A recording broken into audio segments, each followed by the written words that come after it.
तो last topic हमारा बच गया है, उसको आज हम खत्म कर लेते हैं। और इस टॉपिक का नाम है 3 बिंदुओं की समरेखता। 3 बिंदुओं की समरेखता। ठीक है। समरेखता का मतलब क्या होता है? समरेखता का मतलब होता है सेम रेखा पर, एक ही रेखा पर। ठीक है जी। जैसे मान लो कि मैंने तुम्हें 3 बिंदु दे दिए, है ना। एक ये पॉइंट दे दिया, इसके निर्देशांक हैं x1 y1। एक ये पॉइंट दे दिया, इसके निर्देशांक हैं x2 y2। एक ये पॉइंट दे दिया, इसके निर्देशांक हैं x3 y3। और मैंने आपसे कह दिया कि भाई दर्शाइए कि ये तीनों बिंदु समरेखी हैं। दर्शाइए कि ये तीनों बिंदु समरेखी हैं। समरेखी हैं इसका मतलब क्या हुआ कि आपको ये शो करना है, ये शो करना है कि ये तीनों बिंदु एक ही रेखा पर हैं। ठीक है, तो कैसे करोगे?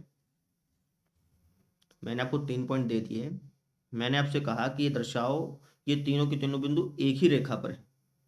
तो किस तरीके से दर्शाओगे? आप कहोगे सर क्लास 10th में हमने पढ़ा था ये कंसेप्ट। बिल्कुल पढ़ा था, है ना। उस टाइम आपने बताया था कि अगर आपको 3 बिंदुओं को समरेखी दर्शाना है तो उसके 2 तरीके हैं। कौन कौन सा? पहला तरीका, आप एक काम कर लें, आप इस ए बी की लेंथ पता कर लें। ठीक है सर। फिर इस बी सी की लेंथ पता कर लें। ठीक है जी, है ना। फिर फिर आप इस ए सी की लेंथ पता कर लें पूरे की। अगर ए बी की लेंथ जमा बी सी की लेंथ बराबर है ए सी के लेंथ के, तब हम ये कह सकते हैं कि तीनों बिंदु समरेखी हैं, है ना। कॉमन सेंस की बात है भाई। अगर इसकी दूरी और इसकी दूरी, इन दोनों दूरियों का जोड़ इस पूरे दूरी की जोड़ के बराबर है, तो हम ये कह सकते हैं कि तीनों बिंदु समरेखी हैं, एक ही रेखा पर हैं, है ना। तो एक तो ये तरीका हो गया आपका, जो कि हम कक्षा 10वीं में पढ़ चुके हैं। दूसरा तरीका हमने क्या पढ़ा था? दूसरा तरीका हमने पढ़ा था कि भैया ये 3 बिंदु हैं, है ना। ठीक है जी। अब 3 बिंदु अगर समरेखी हैं तो इसका मतलब ये हो गया कि इनसे जो आकृति बन रही है उसका क्षेत्रफल 0 होगा, है ना। भाई 3 बिंदु एक ही रेखा पर हैं, तो इससे क्या आकृति बन रही है? आप कहेंगे सर इससे एक रेखा बन रही है। रेखा बन रही है, और मैथमेटिक्स में रेखा का क्षेत्रफल 0 माना जाता है। चाहे आप रेखा कितनी ही मोटी खींच लें, कितनी ही पतली खींच लें, अगर आप उसको रेखा बोल रहे हैं ना, तो उसका क्षेत्रफल हमेशा 0 माना जाएगा। ठीक है। मैथमेटिक्स में बिंदु, रेखा, इनका क्षेत्रफल 0 माना जाता है ना। आप कहेंगे सर ऐसे कैसे? बिंदु तो देखिए जगह घेर रही है। नहीं, मैथमेटिक्स में माना ही ऐसा जाता है। कक्षा 9वीं के मैथ में आपने सीखा था ये चीज़ कि बिंदु को चाहे आप कितना ही मोटा खींच लें, है ना, अगर आप उसको बिंदु बोल रहे हैं तो आप उसका क्षेत्रफल 0 मानेंगे, है ना। तो सेम चीज़ हम यहाँ पे अप्लाई कर सकते हैं। भाई 3 बिंदु अगर एक ही रेखा पर हैं, तो हम ये कैसे सिद्ध कर सकते हैं? अगर हम उन 3 बिंदुओं से बनने वाली आकृति, 3 बिंदुओं से बनने वाली आकृति का क्षेत्रफल निकाल लें, है ना। अब अगर ये तीनों बिंदु एक ही रेखा पर हैं, तो इसका क्षेत्रफल क्या आएगा? 0 आएगा। समझ रहे हैं ना। 3 बिंदु अगर एक ही रेखा पर हैं, तो इससे क्या होगा कि उससे जो आकृति बन रही है उसका क्षेत्रफल 0 0 आएगा, क्योंकि रेखा का क्षेत्रफल क्या होता है? 0, है ना। तो हम क्या कर लेंगे? हम क्षेत्रफल निकाल लेंगे। इन 3 बिंदुओं से जो आकृति बन रही है, यहाँ पर आपको साफ साफ दिख रहा है कि एक रेखा बन रही है ना। तो इन 3 बिंदुओं से जो आकृति बन रही है उसका क्षेत्रफल निकाल लेंगे। अगर क्षेत्रफल 0 आया तो हम कह देंगे कि तीनों बिंदु समरेखी हैं। ठीक है, ये दूसरा मेथड हो गया। अब तीसरा मेथड भी समझ लीजिए, है ना। 2 मेथड तो आप जानते ही थे, तीसरा मेथड अब देख लो, जो कि कक्षा 11वीं में आपको यूज करना है और सबसे आसान मेथड है। बताइए सर। हम क्या कर लेंगे? हम ए बी की ढाल निकाल लेंगे। ए बी की ढाल निकाल लेंगे। ठीक है। इसी तरीके से हम बी सी की ढाल निकाल लेंगे। ठीक है सर। अगर ए बी की ढाल और बी सी की ढाल बराबर है, अगर ए बी की ढाल और बी सी की ढाल बराबर है, तब हम ये कह सकते हैं कि तीनों बिंदु समरेखी हैं। ठीक है। ऐसा क्यों? रीजन समझो इसका। जैसे मान लीजिए कि 3 पॉइंट है, एक पॉइंट ये है, एक पॉइंट ये है, एक पॉइंट ये है। आपको दर्शाना है कि तीनों बिंदु समरेखी हैं, तो हमने क्या कहा कि आप पहले ए बी की ढाल निकाल लीजिए, इन दोनों बिंदुओं की ढाल निकाल लीजिए। ढाल का मतलब क्या है कि एक ऐसी रेखा जो कि इन दोनों बिंदुओं से गुजर के जा रही है, पहले वो खींच लीजिए आप। लो जी, खींच लिया, खींच लिया। अब यहाँ पर जो एंगल बन रहा है उसके साथ टेंजेंट चिपका दीजिए। मान लीजिए कि यहाँ पे अल्फा एंगल बन रहा है, तो ए बी की ढाल कितनी हो जाएगी, टेंजेंट अल्फा हो जाएगी, है ना। ठीक है जी, ए बी की ढाल निकाल ली। फिर आपका क्या रही है, बी सी की ढाल निकाल लीजिए। किसकी ढाल निकाल लीजिए, बी सी की, इसकी, है ना। इन दो बिंदुओं की ढाल निकालने का मतलब क्या है कि आप इन दो बिंदुओं से गुजर के जाने वाली जो रेखा है ना, हाँ जी, इन दो बिंदुओं से गुजर के जाने वाली जो रेखा है वो धनात्मक एक्स अक्ष दिशा में जो कोण बना रही है उसके साथ टेंजेंट चिपका दीजिए। तो आपने देखा कि जो ए बी की ढाल है और जो बी सी की ढाल है वो सेम आई, है ना। और ढाल सेम आएगी तो इसका मतलब क्या है कि तीनों के तीनों बिंदु क्या है, सेम रेखा पर है। तभी मैंने आपसे कहा कि अगर आपको तीन बिंदु को समरेखी दर्शाना है तो उसके लिए आप इस कंसेप्ट का भी यूज कर सकते हैं। पहले दो बिंदुओं की ढाल निकाल लीजिए, लास्ट के दो बिंदुओं की ढाल निकाल लीजिए, आपको पता चल जाएगा कि वो तीनों बिंदु समरेखी हैं या नहीं है। अगर उनकी ढाल बराबर आ गई तो समरेखी हैं, नहीं आई तो नहीं है। आई बात समझ में। जैसे मान लीजिए कि मैं तीन बिंदु अब की बार कुछ ऐसे ले लेता हूँ, एक बिंदु यहाँ ले लिया, एक बिंदु यहाँ ले लिया और एक बिंदु यहाँ ले लिया। अब इन दो बिंदुओं की जो ढाल होगी वो क्या होगी, वो आप कहेंगे सर वो होगी, मान लो कि ये एंगल अल्फा है, वो होगी तो टेंजेंट अल्फा हो जाएगी, है ना। अब इन दो बिंदुओं की ढाल देखना, इन दो बिंदुओं की ढाल कितनी आएगी, आप कहेंगे सर ये एंगल तो अलग होगा, ये एंगल अलग पाएगा, ये एंगल अलग पाएगा, मान लो ये बीटा है, तो इन दो बिंदुओं की ढाल टेंजेंट बीटा हो गई। ठीक है। अब यहाँ पर ढाल बराबर है, नहीं है, और आपको साफ साफ दिख भी रहा था कि ढाल बराबर आ ही नहीं सकती, क्योंकि तीनों बिंदु समरेखी थोड़ी हैं। समरेखी होती तो ढाल बराबर आती, समरेखी है ही नहीं, साफ साफ दिख रहा है ना। इन दो बिंदुओं की जो ढाल है और इन दो बिंदुओं की जो ढाल है ये तो बराबर आ ही नहीं सकती। तीन बिंदुओं दो बिंदु तीन बिंदुओं की ढाल सेम कब आएगी, जब वो तीन बिंदु समरेखी हो। ठीक है, तो इसी कारण ये कंसेप्ट आपका यूज होता है। आगे बात समझ में, समराइज कर देता हूँ।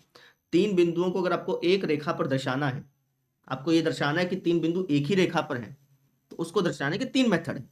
दो मेथड आप क्लास 10th में सीख के आ चुके हैं। क्लास 11th में जो मेथड आपने सीखा वो क्या है कि आप दो बिंदुओं की ढाल निकालिए, फिर लास्ट वाले दो बिंदुओं की ढाल निकालिए। अगर ये दोनों ढाल सेम है, अगर ये दोनों ढाल सेम है तो इसका मतलब ये है कि तीनों बिंदु समरेखी हैं। क्लियर हो गया, आगे बात समझ में। अब हम इससे संबंधित कुछ क्वेश्चन कर लेते हैं। ठीक है, चलिए ये वाला उदाहरण देखिए। क्या क्या कि तीन बिंदु हैं, एक पॉइंट है पी, एक पॉइंट है क्यू, एक पॉइंट है आर। ये तीनों के तीनों पॉइंट एक ही रेखा पर हैं। ठीक है, हमें दर्शाना है कि भैया ये इसके बराबर होगा। बहुत आसान है, कैसे दर्शाएंगे। अगर ये तीनों पॉइंट एक ही रेखा पर हैं तो इसका मतलब ये हुआ कि जो पी क्यू की ढाल होगी वो किसके बराबर हो जाएगी, वो बराबर हो जाएगी सर क्यू आर की ढाल के।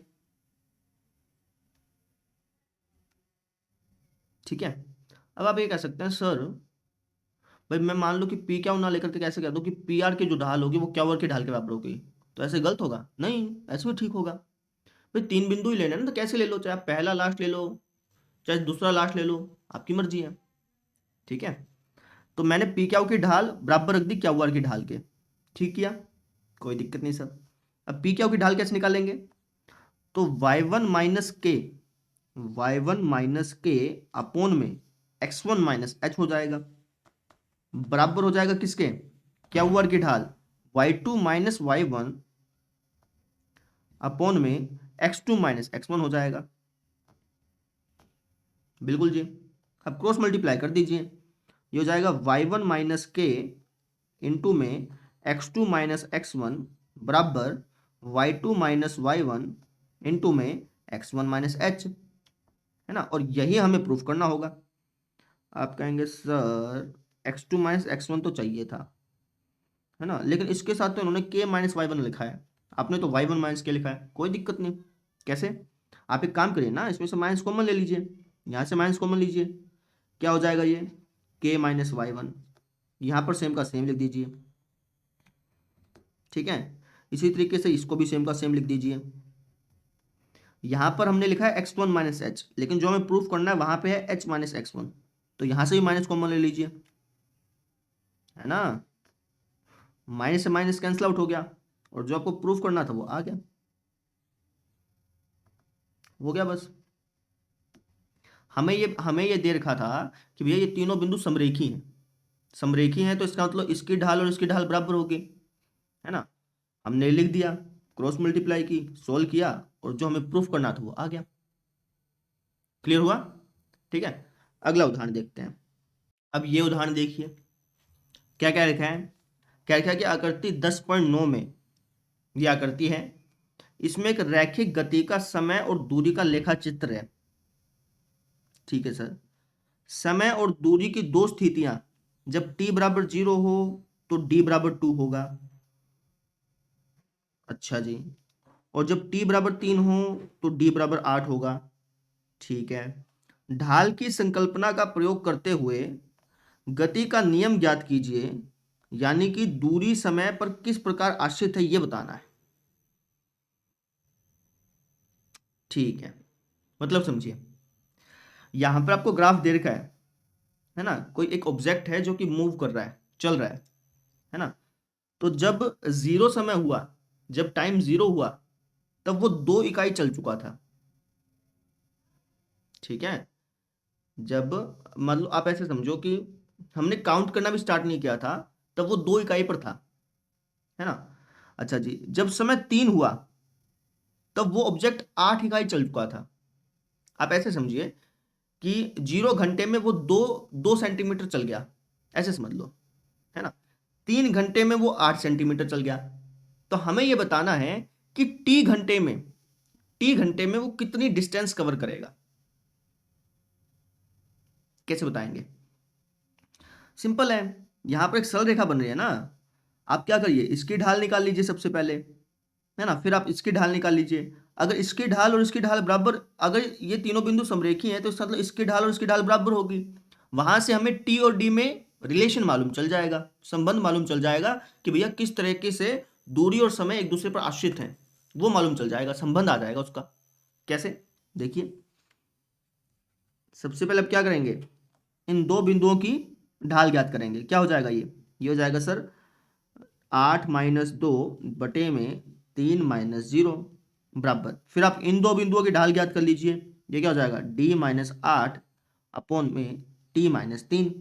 सोल्व कर लो इसको। ये हो गया 6/3, यानी कि कट के आ गया 2, बराबर आ गया d-8 बटे में t-3।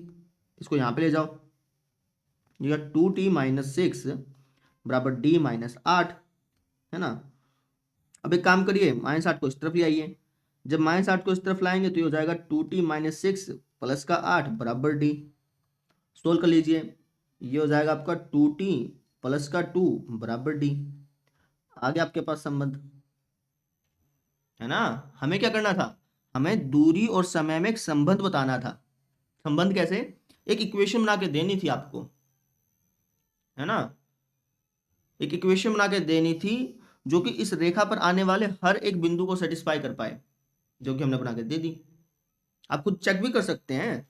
अगर आप टी की जगह 0 रखेंगे तो आपको डी क्या मिलेगा। आप कहेंगे सर अगर मैं टी की जगह 0 रखूंगा तो मुझे डी बराबर 2 मिलेगा। ठीक है ना, और यही देखिए 0,2 यहाँ पे है ना। टी की जगह आप 3 रख के देखिए, 3 रखिए, ये हो जाएगा सर 3 दूनी 6, 6 2 8। टी की जगह जब मैंने 3 रखा तो डी की वैल्यू क्या आ गई, 8 आ गई। ये देखिए, ये रहा पॉइंट। ठीक है, तो हमें टाइम और डिस्टेंस में एक संबंध स्थापित करना था, और संबंध को स्थापित करने के लिए हमने ढाल का इस्तेमाल किया। क्यों ढाल का इस्तेमाल क्यों किया? क्योंकि ये तीनों के तीनों बिंदु एक ही रेखा पर आ रहे थे, इसलिए। क्लियर हुई बात? ये चीज थी। ठीक है ना? तो इस तरीके से हमने आज के कंसेप्ट को क्लियर कर लिया। कल हम प्रश्नावली 10.1 सोल्व करना चालू कर देंगे।